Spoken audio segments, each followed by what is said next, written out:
Right, we are live. Good morning, Nancy. Good morning, Dale.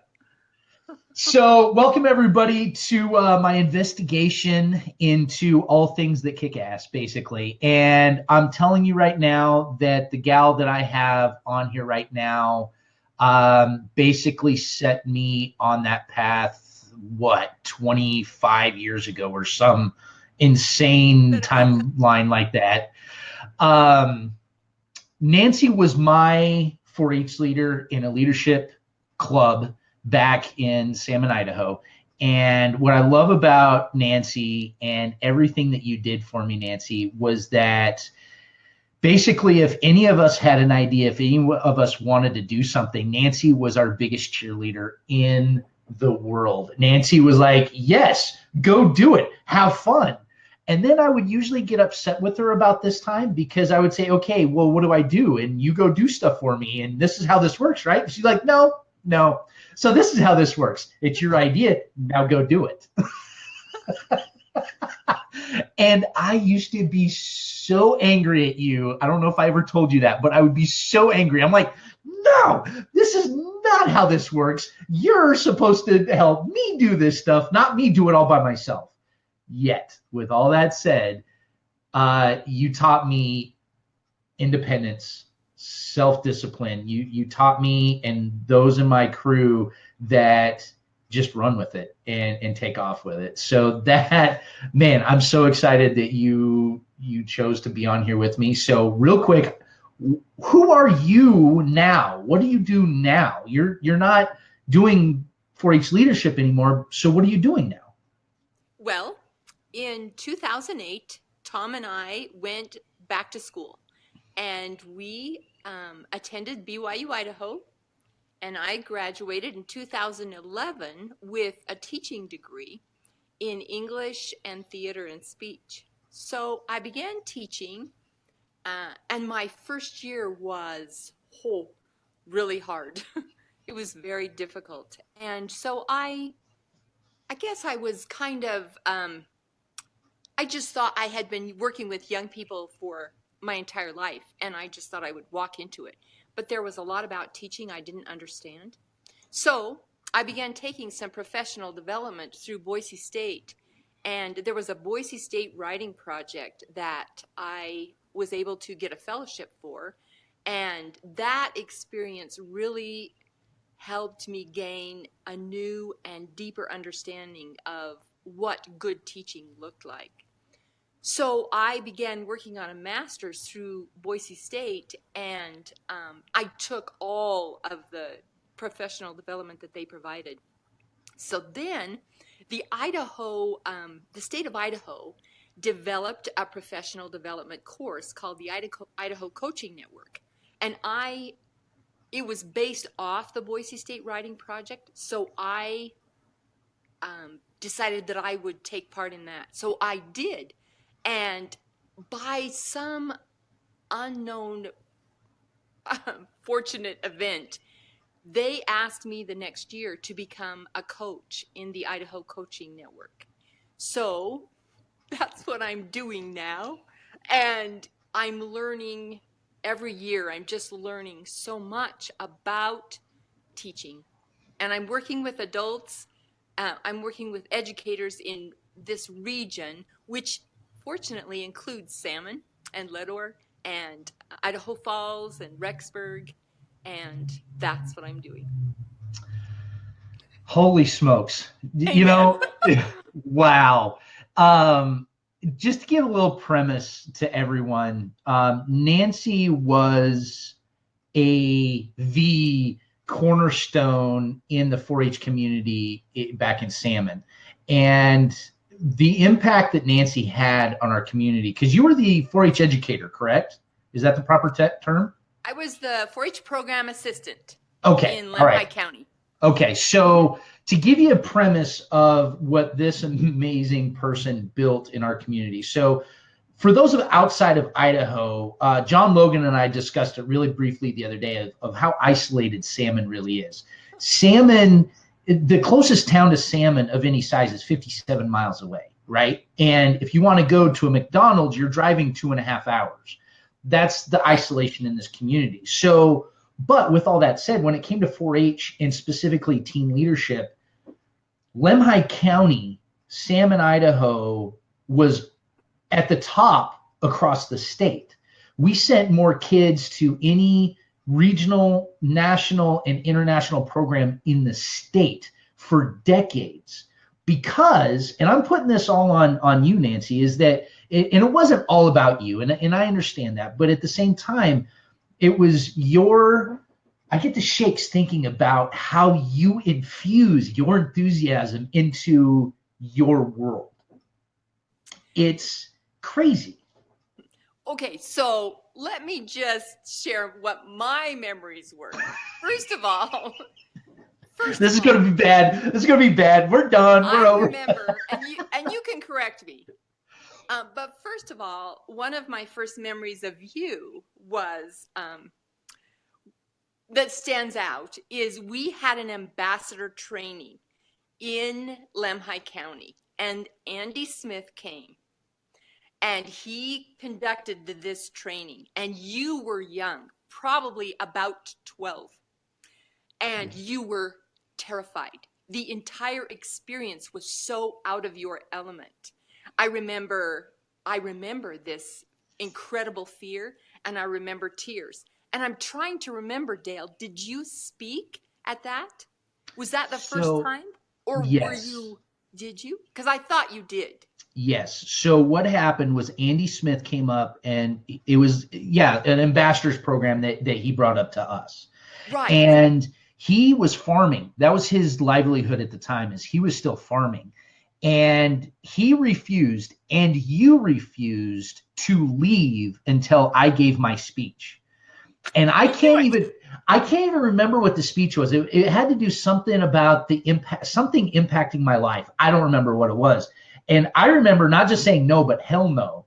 I am not standing in front of my friends. I am not standing up and talking. It's not happening. And Andy had to get home to change his irrigation, his set. Okay. And he stood there. Everybody left. Matt left. Daniel left. All your kids left. Everybody was gone. It was you, Andy, and me left in the room. That was it. And Andy basically cornered me, and you backed him up the whole time and said, listen, you schmuck, this is what's happening because you guys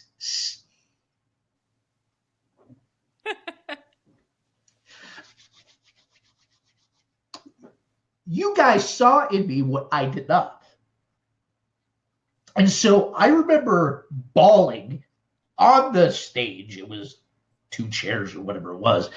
I remember bawling my entire way through that speech. You both gave me hugs, and you both said, good job. The thing I learned was I didn't die. So, yeah. I've always remembered that as a transformational point for all of us, because it was terrifying to push you to that point. But when you when you took that step, we all changed. We all saw the importance of having the courage to face those fears in a way that we hadn't before. Okay, so my next memory. this correlates with yours. So you weren't very old again, and you wanted to organize a trip to Lagoon. Okay, so I knew that it was going to be a pain in the butt, right? And I wasn't sure that many would want to do it. And so, frankly, I thought, you know what? I'll support you, but I'm not going to do a whole bunch on this. So you would come to me and you would say, well, what about a vehicle? And I said, well, you could contact so-and-so and so-and-so. And so then, basically I said, good luck. And well, what about advertisement? Well, I remember distinctly that you asked the questions, but I did not do anything. You did it. You did it. And sure enough, I thought nobody would go. I thought it would be canceled. However, 3 people signed up to go on that and followed through. And we got in the car and we went. Yep. Okay, so again, that was a huge that was a huge lesson for you and for me. Because up to that point, I had been doing so much of the work, and I gained an understanding that young people are incredibly capable. They have vision, they have energy, they have desire, and they're willing. If you just give them some guidance and support, then and get out of the road, Yeah. they can take you and the group places that you never dreamed of. And the fact of the matter is, we were a team, and Yes. you know, what happened was I went to a training and I said, we want to start this builders club. How can we do this? What will motivate young people? And I don't remember who it was, but I was sitting with a leader and they said you need to take them somewhere. You need to have a goal and you need to travel somewhere. And so we came home and we said, well, we're going to go to Washington, D.C. And which was crazy. We'd never done anything like that. And we worked our butts off. And everyone did. All of those young people worked so hard. I remember I tell people all the time, I was in Germany for a while, and you and I have lost track of each other a lot. And I actually ran the 4-H program for when we were in Germany That's at awesome. Ansbach, right? So real quick side story, because this all comes, you have touched so many lives indirectly. It's insane, because I tell that story so often. I tell people that we took 9 kids, if I remember correctly. There was 9 of us. There was We 9 of did. us. And guess what? We did not spend one dime out of our own pocket. We spent 12 months fundraising, organizing, writing letters for sponsorships and scholarships. Oh, yeah. And I'm telling you, Nancy, I can't believe that Salmon, the business people in Salmon, let me come back to town, because we knocked on doors and we begged. And oh my gosh, the owner over at Safeway, Jim Bills. yes, Bills, he would walk the other way when he saw us coming in force. Because when it came to doing anything, we went straight to Mr. Bills, and he would see us coming in. He's like, oh, crap, here we go again. But we were taught sales skills. We were taught communication skills. We were taught dedication, stick-to-itiveness, everything. And I tell that story a lot. And I tell it to young people all the time, is that us out of little podunk Salmon, Idaho, all went to Washington, D.C. for dang near a week and a half. It was like 10 days or And some crazy thing. and it was something that a kid from North Fork, Idaho, never thought even remotely possible. And you put the challenge out to us. And I'm telling you, the crew that we had, and I see Matt on here and I see a few others, um, we were taught that it can happen. We were taught that it is possible. And the thing is, the crew we had, and I'm slightly biased, the crew we had was second to none. Period. Really. Hey, and I've worked with a lot of young people, and that was a choice group of young people, and I see it in the lives that you're now living. You've gone on to become a force for good in your communities. And that's the other thing I really want to credit you with is I want to, the third memory that I really wanted to share with you was that you recognized the benefit that 4-H had been for you, and you came back. You went back as a volunteer as long as you could.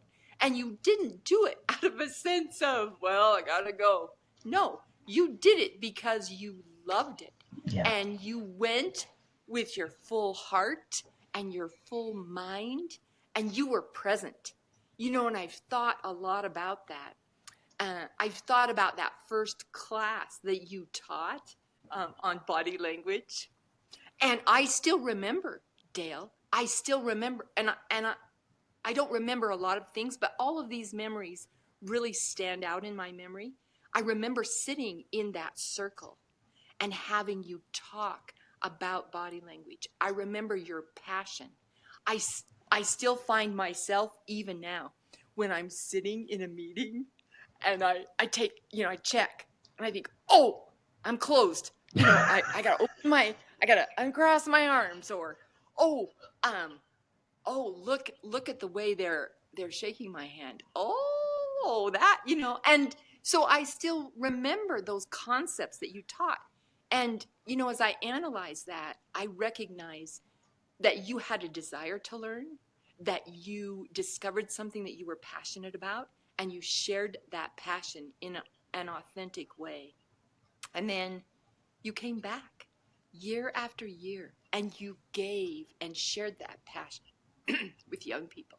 And you became your own force for good and affected and influenced young people, thousands of young people. Thank you.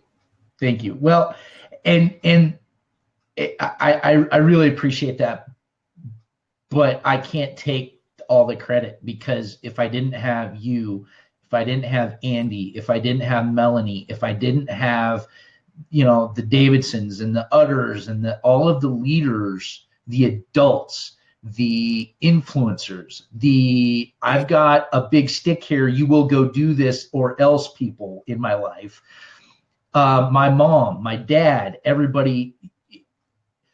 Here's the thing, and I know I'm preaching to the choir here, because you are the biggest advocate for youth leadership. And if we don't have the adults, just like the very first story you told is recognizing in us what we don't see, right?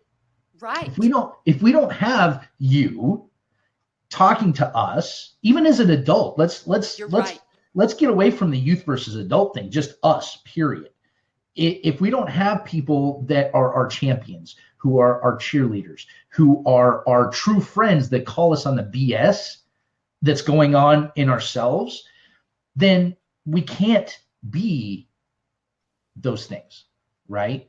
And I have to ask, and you flip this, and it's I love you. You are so amazing. But I gotta ask, and I truly need to know, and this is a question I've never asked you before, is why and what did you see that prompted you to give me time? Well, let's not just say give. You basically told me this is what you're going to do in that first class, and had me teach.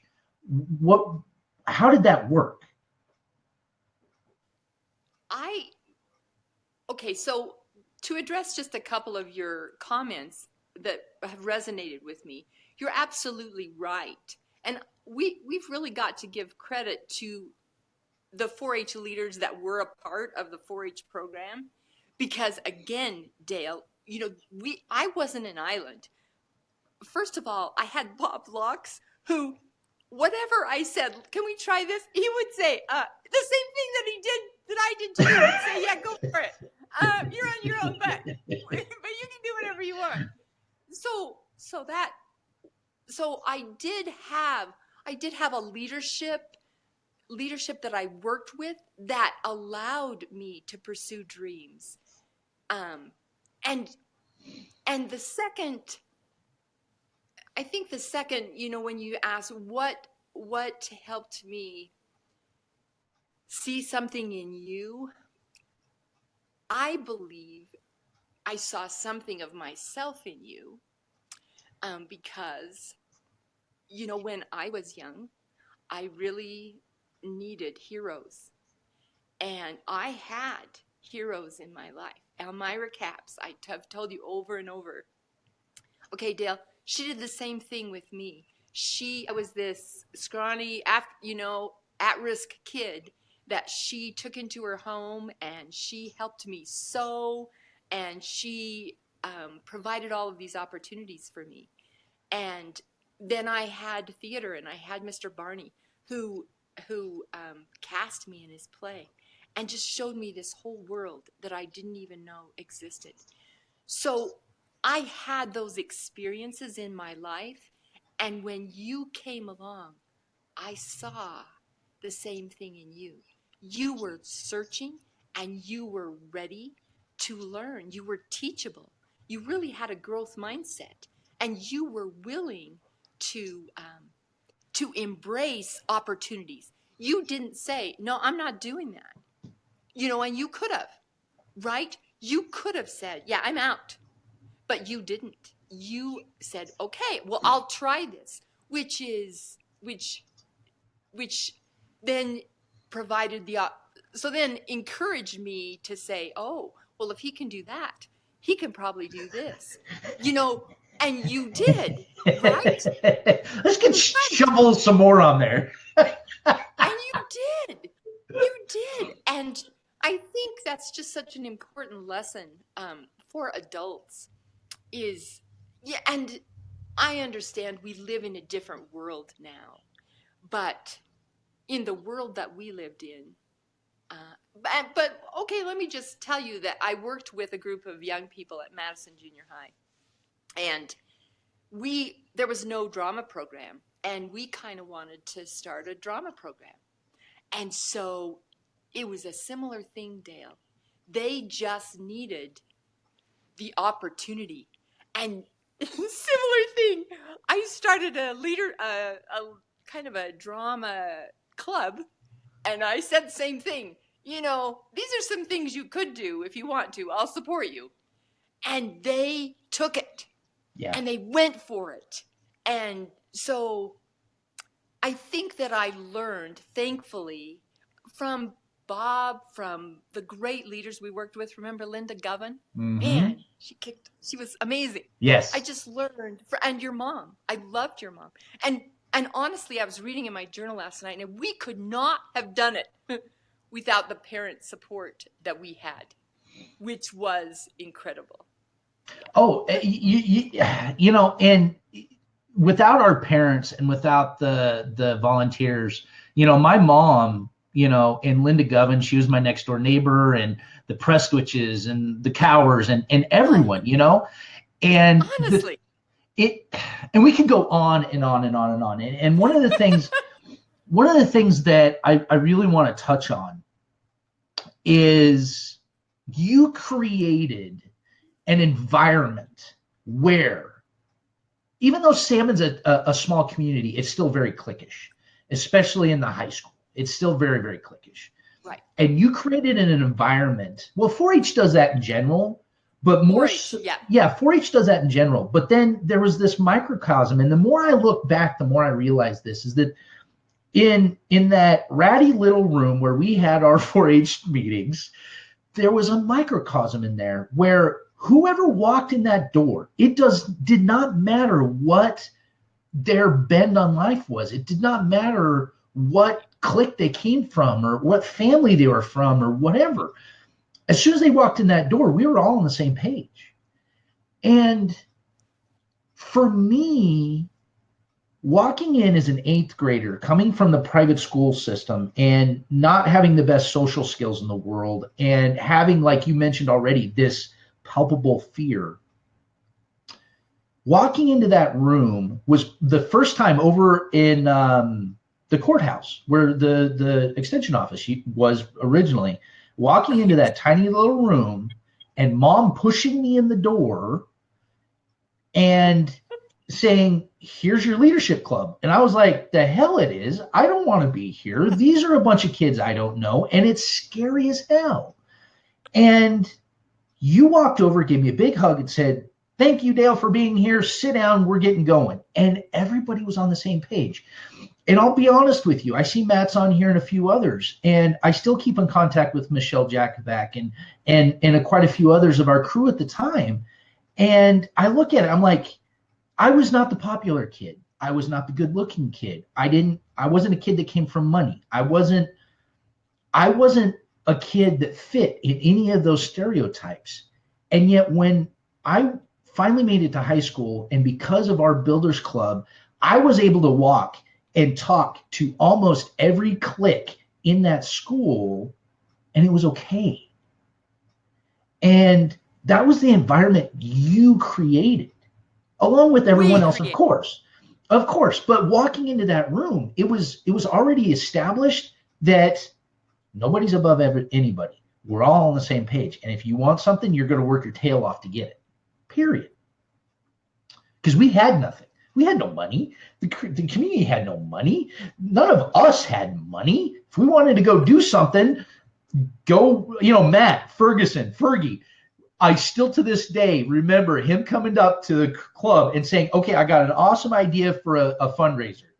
And of course, you're like, okay, what is it? And he said, a topless car wash. And you were like, no, not happening. He's like, what? You wash everything but the top of the car, And that was just that was it, that's what we did. And so I blame you. Well, you caught that vision from the beginning. And I remember you saying, we're a family. And somebody has to catch that, Dale. Somebody has to catch that from the leaders, from the young people. Like, you caught that from the older Builders Club members, and you carried that forward.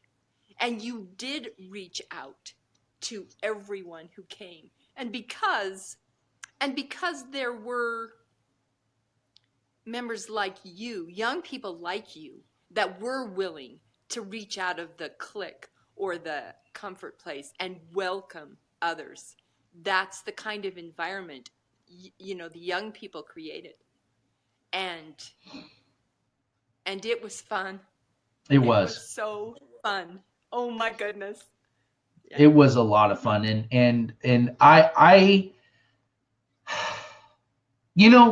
I have it's funny, you said that, and I'm not the only one in this boat, because I talk to and I try to keep track of a lot of, whether they're from Salmon or just my 4-H family. You hit it on the nose. It's a family. Right. It's a family. And you know what? Family doesn't get along all the way, but family's family regardless, right? That's and right. I just lost where I was going with that. Anyway. Right. And I think that's a great point, Dale. I think that, everyone in the Builders Club didn't always agree. Mm-hmm. And they didn't always see eye to eye on what we should do. But they were willing to look beyond the disagreements or things they didn't agree with for the good of the family, for the good of the club. Mm-hmm. And they were still willing, and they were willing to put that aside and to have fun and to rejoice in, I don't know, in the things that we were doing. Yeah. Well, in case in point, I remember when we went to DC, for whatever reason, it was like $800 that or something like that. It was right around that number where we had to raise. That was our airline ticket. That was our food. That was everything. Right. And it was around $800 or so. And I remember Frankie and me raised, I think, the most out of everybody. I know Frankie won. We had this friendly bet Right. on whoever raised the most money got bragging rights. And I was peeved at him for a while because he beat me, right? So, but at the end of the day, I don't remember who it was, and it doesn't really matter. Somebody fell short of their fundraising goal. Somebody wasn't able to get all the money. So, and basically they didn't have the means to go anyway.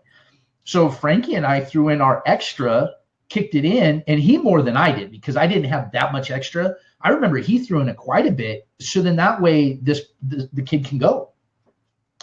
And that's family. That's what it's all about. And yeah, I remember there was club meetings that went on for like 2 hours. And it was nothing but us just screaming and yelling and hollering and just being pissed off for whatever reason.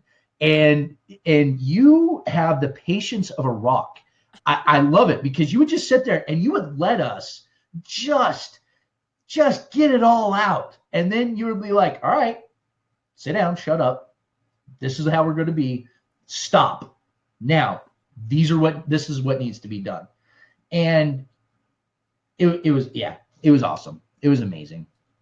And just think, Dale, just think if our country, if we could create that movement in our country, just think if we could work really hard, and then if we had extra, we would just help those who just needed help. Just think if that mindset could be in our country now. That's all we need. Yeah. That's really all we need. Yep. And so that's another really important insight, is that young people can see past all of this mess. They can see what really matters. And I just don't think we give them enough. Yeah. Well, and sorry, go ahead. I just think that if we would involve them a lot more in leadership positions, in authentic leadership positions, in our schools, in 4-H, in our churches, in our government, our community governments, I think you'd see some changes. I absolutely agree with that. And real quick, when we were over in Germany and I was working with the CYS program, we kind of created our own builders club in a way. We were calling it the Leadership Council.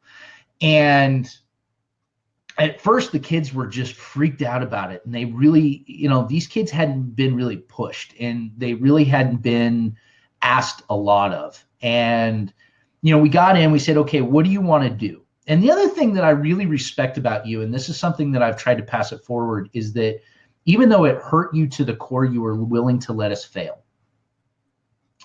And that's super hard. And being an adult, it's hard to let that happen. And yet I let that happen when I was over there. And I really remembered your counseling on that and your drive on that. And, they'd be like, all right, well, we want to do a dance. Okay, well, I know a little bit about that. So let's do it. All right, here's your list of stuff. Here's subjects and options. And here's what you need to do. Who's going to do what, blah, blah, blah, get all organized. Now go. What's our deadline? Oh, well, our next meeting is in 2 weeks. Okay. So in 2 weeks, what are we going to have accomplished by that time? We're going to have this done. Okay, cool. And so throughout those 2 weeks, I'm seeing these kids every day after school. So I'm like, okay, how are you doing with it? Just touching bases, blah, blah, blah. We get to the meeting. Nothing's been done. Oh, well, we need to get working. Nope. Done. We've exceeded our timeline, our deadlines today. Nothing's been done. So guess what? No dance. But. No buts. It's done. It's over with. And the first couple times I did that, it broke my heart, but they were pissed. I'm like, okay, are you pissed at me? Or are you pissed at the situation because you didn't follow through, or you didn't do this, or you did do same conversation you had with us? I don't know how many stinking times, right? And guess what? The next one it was way better. And the next one, and by the time it was all said and done, we actually sent one of our kids to a Europe-wide leadership program. And when it was all said and done, by the time, and this is another very, very long story, but I actually brought 6 kids from Germany to DC to do a 4-H style event. We weren't able to actually participate in the 4-H, but I brought 6 kids over from Germany to DC for a week. Oh my gosh, that's awesome. And I blame it all on you. Look at. Because what Look you at what we've did, done. That's so fabulous. Yes, full circle, right? Full circle is that I said, here's an opportunity. Do you guys want to do it? Yes. Well, here's the workload. Here's everything that's going to be needing to be done by the parents, by the students, by the teachers, by everything. Yes.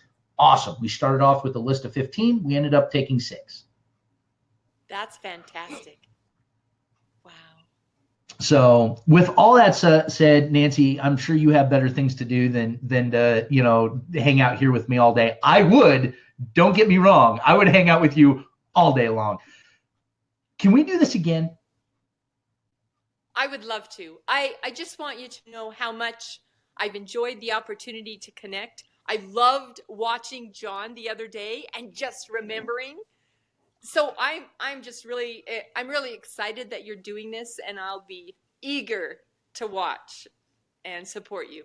Awesome. Well, let's do this again for sure, because I definitely need, there's so much more that you have to give. You know, the whole purpose of this investigation into KickASSery is I'm wanting to just infuse things with people like yourself. This isn't about me. This is just about the community. And like you said, if we can take a little bit about what we learned and what we've done, and we just keep pushing it out there, I think this is all going to be way better. So, speaking of John, him and I are going to chat about Star Wars on Monday, since the new Star Wars movie's coming out. So, anyway, Nancy, thank you so very much. I really, really appreciate you. Thank you. Have an awesome day. Yes, ma'am. All right, take care of yourself.